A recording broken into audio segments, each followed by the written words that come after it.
The following story is told from the point of view of a female. Last Thanksgiving, my boyfriend and I loaded our 2-month-old daughter into our car and drove from Miami to Naples to visit my family.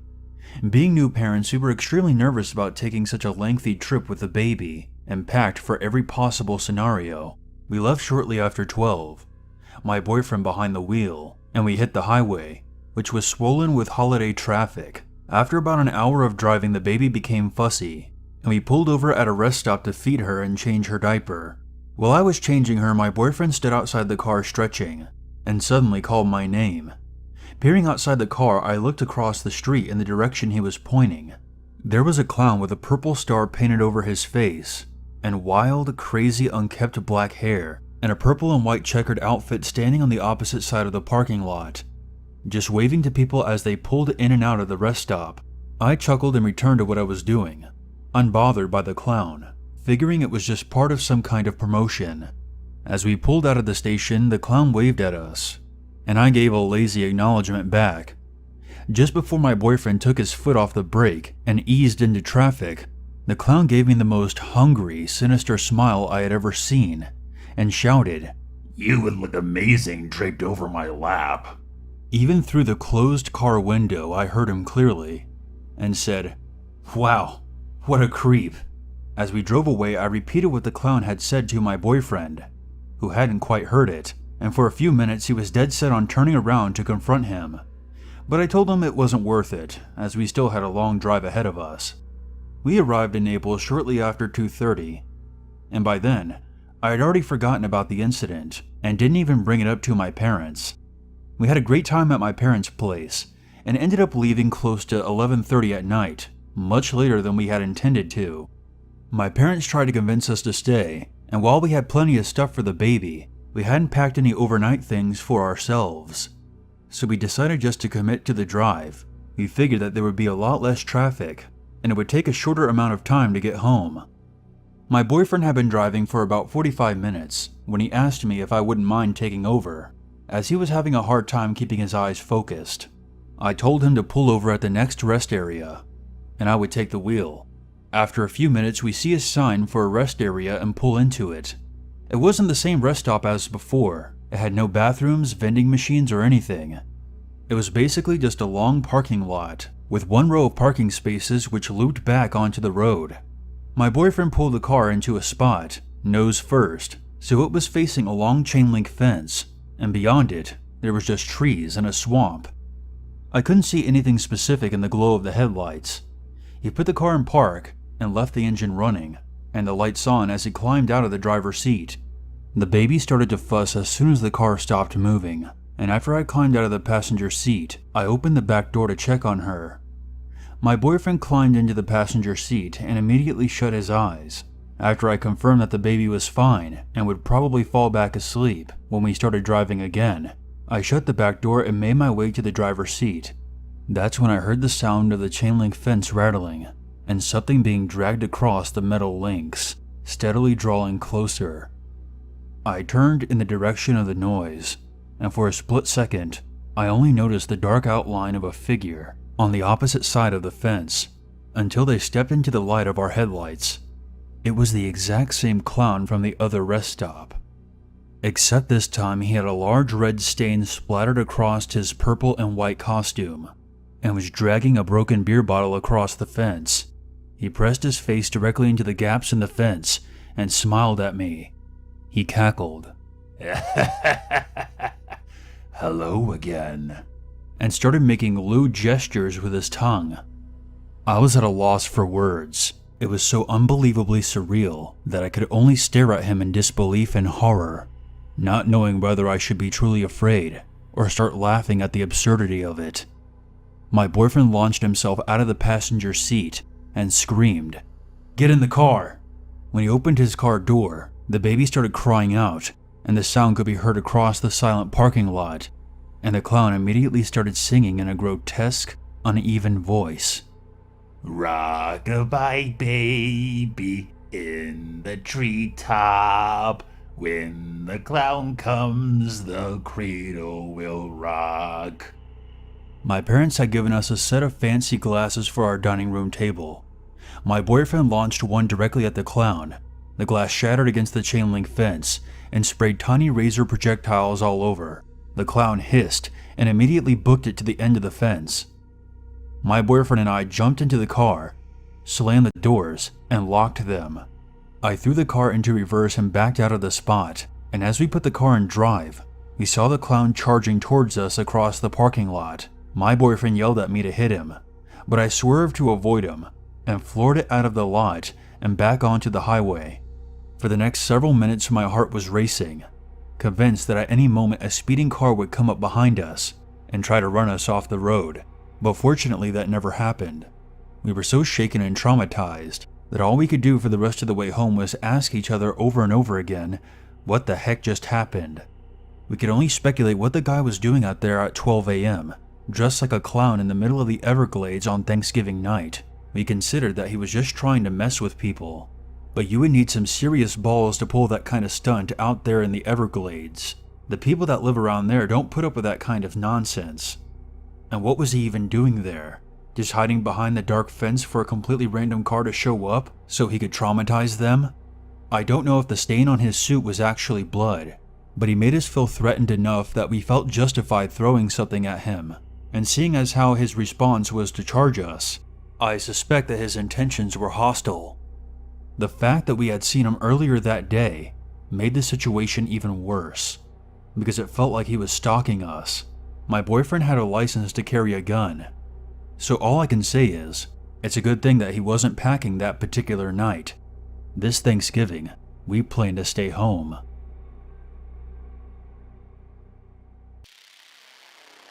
I know when most people think of a female clown, they immediately think of the charismatic and very sexy Batman villain Harley Quinn, but I promise they're not all like that.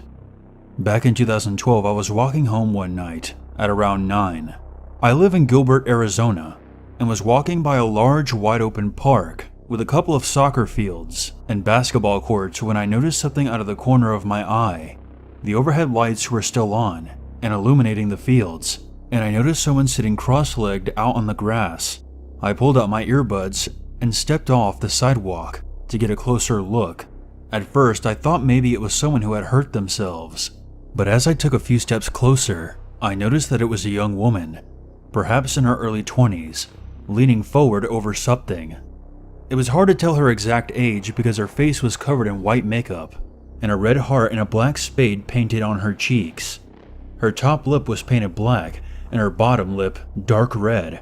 She was wearing a gray hoodie with the hood up, but had 2 holes cut on either side to accommodate her blonde pigtails. I stopped in my tracks and glanced around, convinced that this was a YouTube prank or something. But we were in the middle of a wide open area, and aside from the occasional car passing by, we seemed completely alone. The clown lady was wearing bright red sneakers, torn jeans, and some kind of clawed glove on her right hand like Freddy Krueger. I was only a dozen feet or so away, close enough to say something, but I decided to back away slowly and not engage in whatever she was doing. As I took a step back, she called out to me without looking up. Where are you going? Come here! "Nah, I'm good," I replied, and continued to walk away. For the first time she looked up, and smiled way too big, showcasing far more teeth and gums than was necessary. She raised the clawed hand, and I noticed that at the ends of each fingertip was a sharp point, like a thumbtack. You sure?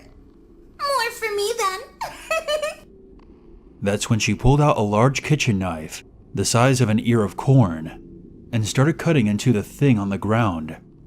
I glanced back down and noticed the thing that she was leaning over appeared to be a dead bird of some kind, and she was using her clawed hand to pull the feathers off. She stabbed at the bird with the blade, and then pulled out a flask out of her pocket and threw back a swig.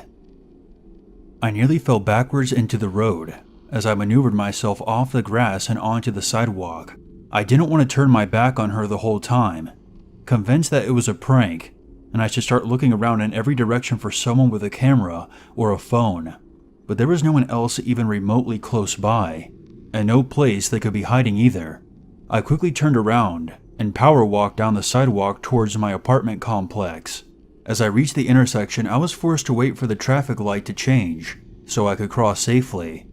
My earbuds were back in, but I honestly wasn't listening to the music. I was so confused and unnerved by what I had just seen. I glanced over my shoulder and saw to my horror that the lady clown was walking up the sidewalk towards me, appearing to be looking directly at me. I wrenched out my earbuds again, glanced both ways, up and down the street, and even though the light was still green and the cars had the right-of-way, I sprinted across. When I reached the other side, I turned and saw that she was still approaching the intersection. She waved at me with her clawed hand, and a few feathers fluttered to the ground. She called out to me. Don't get killed tonight. At least I'm pretty sure that's what she said. There were sounds of traffic muffling her voice. I literally ran home, entered my gated apartment complex, and went the long way around the building just to make sure I wasn't being followed. I then climbed up the stairs, locked both of my locks, and stared out my peephole in a panic for about 5 minutes before I finally calmed down. I didn't turn on any lights in the apartment, and instead used my phone to navigate to my bedroom, and then used a light from my laptop screen to change and go to bed. The following day, when the sun was high in the sky, I double-checked the spot where the clown lady had been, and the mutilated remains of a bird were lying on the grass. A few weeks later, I saw her again in broad daylight. I was driving my friend's car and noticed her walking down the sidewalk in full makeup in the exact same hoodie, dragging a garbage bag behind her. I turned the car around out of morbid curiosity and followed her for about a half mile, pulling over on the side of the road to let her walk ahead for a while and slowly continuing on. When she reached a wide open plot of dirt, I saw her pull out what looked like to be a dead rat from the garbage bag. She cut it open with a switchblade and wrung it out like a sponge, blood spilling onto the ground, and probably all over her clothes as well. That's when she turned towards me, and with blood running down her fingers, raised her right hand and put her thumb between her index finger and middle finger. This is known as giving someone the fig, and if anything, it's even more obscene than raising your middle finger. I immediately backed the car up and got the hell out of there. It's not that when she turned towards me that bothered me. She easily could have realized that she was being followed. It was the gesture she gave me. It's one I commonly use at people in traffic, and I always get a kick out of it because hardly anyone knows what that means. But I've never seen anyone else use it in my life, and the fact that she did really shook me. I mean, what are the chances she knew that I would understand it? I've since moved, but my buddy still lives out there, and occasionally tells me he spots her wandering the side of the road. So next time you're in Gilbert, keep an eye out. A few years ago, I was looking for a roommate. The vacancy had risen because my previous one was a Swedish guy who had been having some trouble with homesickness. Eventually it got too much and he moved away to somewhere with a colder climate. So, as you do, I put some ads up on various sites, and it didn't take long before a guy called Robert responded. We messaged back and forth a couple of times and arranged to meet up one day at Starbucks. I was immediately struck by his easy charm and wit. You couldn't hope to meet a person who was easier to talk to. He was in art school with ambitions of making it big as a painter. How exactly one would go about that, I have no idea, but we had become friends straight away, and I didn't think twice about letting him move in. Just before we parted ways that day, Rob, as he'd insisted I call him, asked a question I really didn't anticipate. Hey, I know this is a weird question, but, are you by chance afraid of clowns? He said with a weird smile. I suppose so, I replied, wondering why anyone would ask. I probably watched Stephen King's It at a stupidly young age. Are you scared of them? Oh, damn, he said. I'm a clown on the weekends. I do like charity events and fundraisers, visit sick kids in hospitals sometimes. Is that a problem for you? I mean, I know some people are seriously afraid of clowns. Oh, of course not. That sounds cool. It's just the bad clowns that scare me, you know? I had never personally known one before, but Rob didn't seem scary. I promise. I don't kill kids, he said with a grin. He threw his neck back and drained the last of the coffee from the cup. It's the adults I go for. I burst out laughing at his dark sense of humor. What a cool guy, I thought. I'm actually going to be looking forward to this new roommate situation. Our first few weeks living together went about as smoothly as possible, and things were a good deal more peaceful than they had been with my previous roommate. I definitely didn't miss being woken up at unholy hours by his sobbing. Rob would get up, go to class, come home, then paint or have a quick drink with a friend or two. Sometimes on the weekend, he'd put on his clown suit and go out to those charity events that he talked about. He didn't seem like a scary clown. He was so cool, in fact, that he even began to change my view of clowns. There was a freezer in our kitchen that I told Rob not to bother using. It hadn't been right since before he moved in. I kept meaning to call someone to come out and look at it or replace it, but I guess it must have slipped his mind. One day, about 5 months after Rob moved in, I came home to find the lights on but total silence in the house. That was strange. Rob was always watching TV or playing his guitar. He hated silence. But I really knew something was up when I noticed something different about that freezer. The freezer door was open. I walked over, looked inside. Oh my God. 8 chunks of a human body, all cut up neatly and stored tidily on the shelves. I can't really explain how I felt in that moment. I panicked. What the hell can you do in that situation? My mind was racing, and I thought back to the day we met Rob and he made that joke about only killing adults. Holy shit. Just then, a faint shuffling noise came from Rob's room. I didn't know what to do. For some reason, I tiptoed over to his room to see what the hell was happening. I don't know. I suppose adrenaline just takes over at that point. I peered in, and sure enough, there he was, lying on the floor with a mad look in his eyes as he stared at the ceiling. After a long delay in which I'm sure he was aware of my presence, he looked up at me. You sick bastard. I'm calling the police. Clowns are the worst roommates, don't you think? Always uncovering the dead bodies in places you specifically told them not to look. I'm afraid I had to kill him too. So now my old Swedish friend has a dorm partner to sleep along with him in that big freezer. Oh, by the way, I'm still looking for a new roommate, if anyone's interested. This happened just last night. I live in the middle of nowhere in Nebraska, and my older cousin Odo and I were driving back home from the Home Depot in town, traveling at about 50 miles an hour down a long stretch of road with fields on either side. And I'm not joking when I say that clowns started appearing out of the tall grass to our left, at least 9 or 10 of them, each of them looking at us. They all put out their arms and acted like they were going to grab the truck. I was at the wheel, and Odo called out, "Holy shit, really?" As we began driving past a few of them, one of the clowns, either because he was more daring than the others, or just couldn't see very well in his mask, got way too close to the road, and I hit the brakes, not to stop the car but to slow it down. When they saw us slowing down, they made to rush the truck.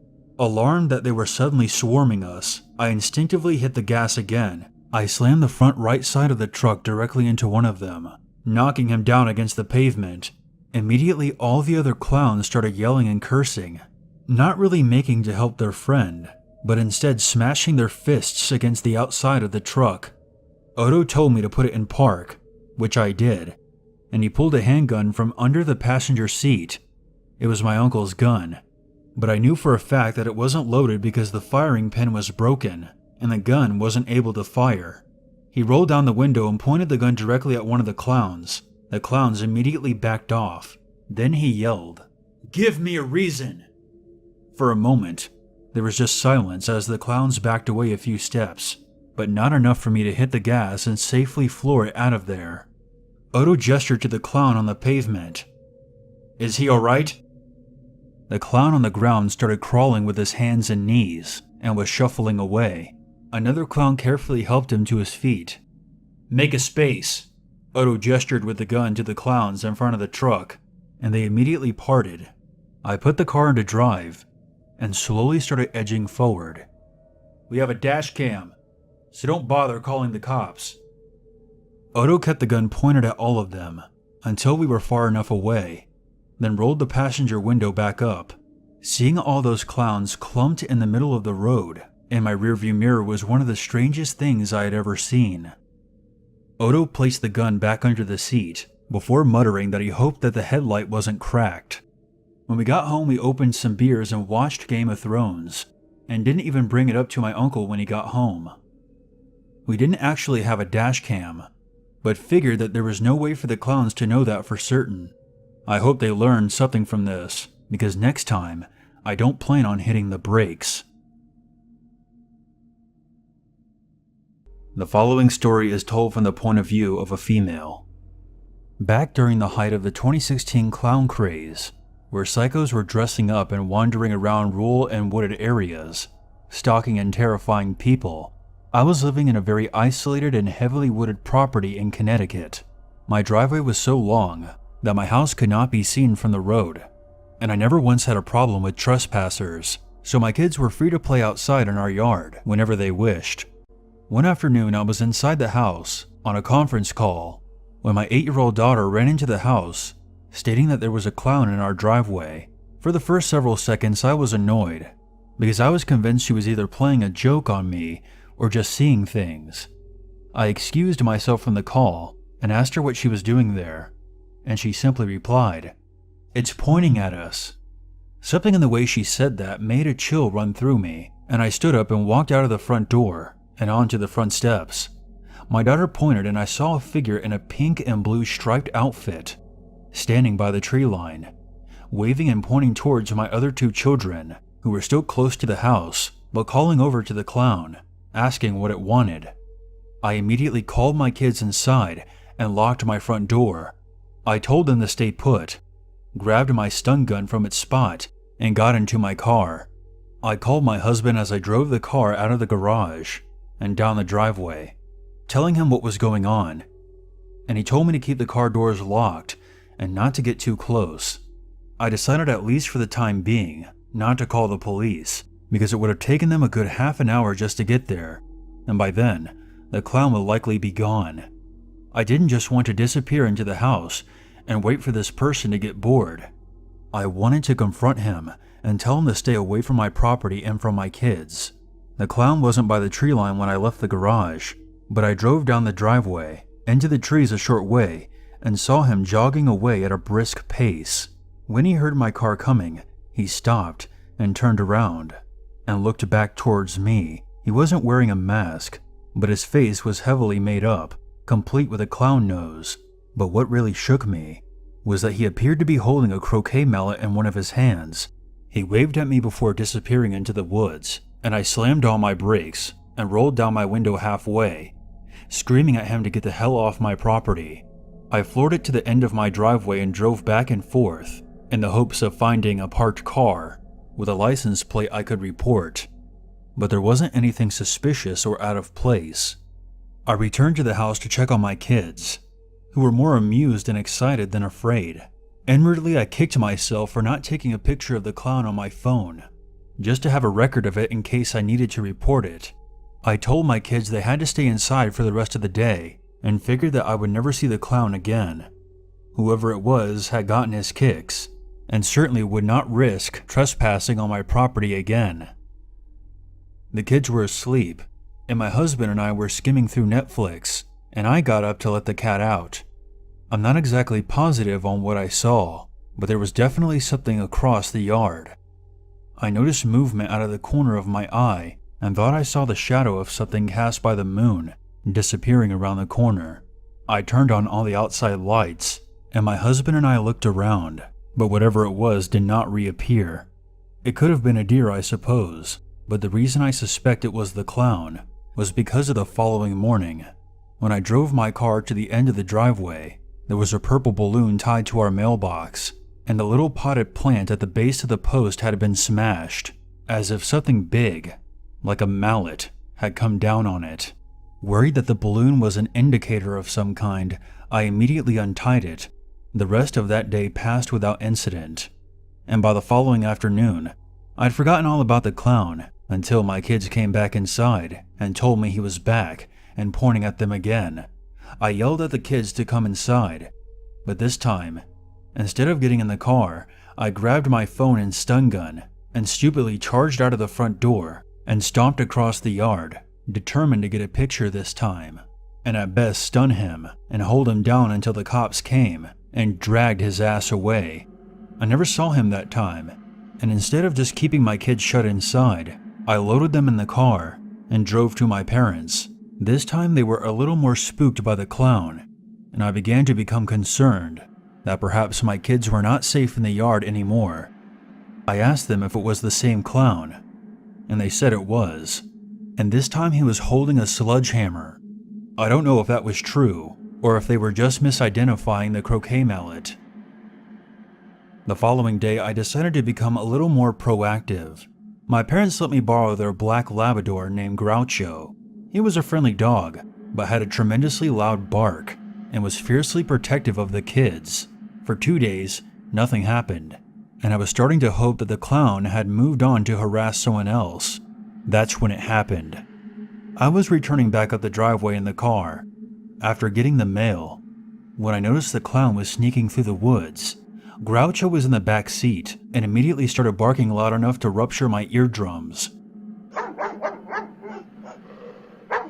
I slammed on my brakes and immediately called the cops and told them that there was a trespasser on my property and he was carrying a weapon. I honestly couldn't tell if he was carrying the croquet mallet through the trees, but I know he had been carrying one before, so I felt I had a reasonable cause to assume. As I was on the phone with the cops, another call came in on my cell from the house. My oldest daughter was crying, saying that there was a clown standing on our back deck, right outside the sliding door. This one was dressed all in orange, with a blue face. I floored it back up the driveway, threw my car into park, and when I reached the garage, I saw the second clown sprinting towards the woods.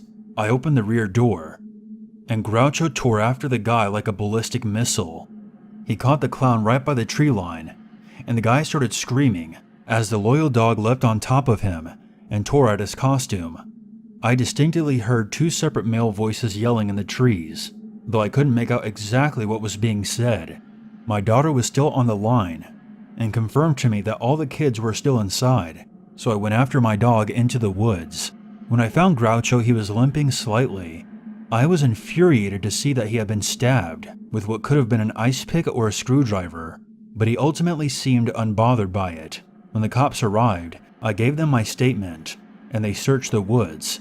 About an hour later, I got a call saying that 2 men had been pulled over and arrested several miles away for reckless driving, and one of them had severe dog bites on both legs. Groucho went to the vet and got bandaged up, and fortunately he has been perfectly fine ever since. I never heard any follow-up pertaining to the arrest afterwards, but the whole situation still amazes me. Getting to our house through the woods isn't an easy 2-minute hike. These men had to walk a good 10 to 15 minutes through the thick forest in full clown makeup just to get close enough to see our house, all for the sake of pranking and terrorizing my family, who was just minding their own business. Their motives were completely lost on me, and the more research I did on this whole clown thing, the more I think it was some kind of test or initiation, and not just something bored people were doing to pass the time. They put real effort into stalking us, and ultimately were rewarded with a dog attack. I think they got lucky. Fortunately, I've never seen another trespasser on my property since.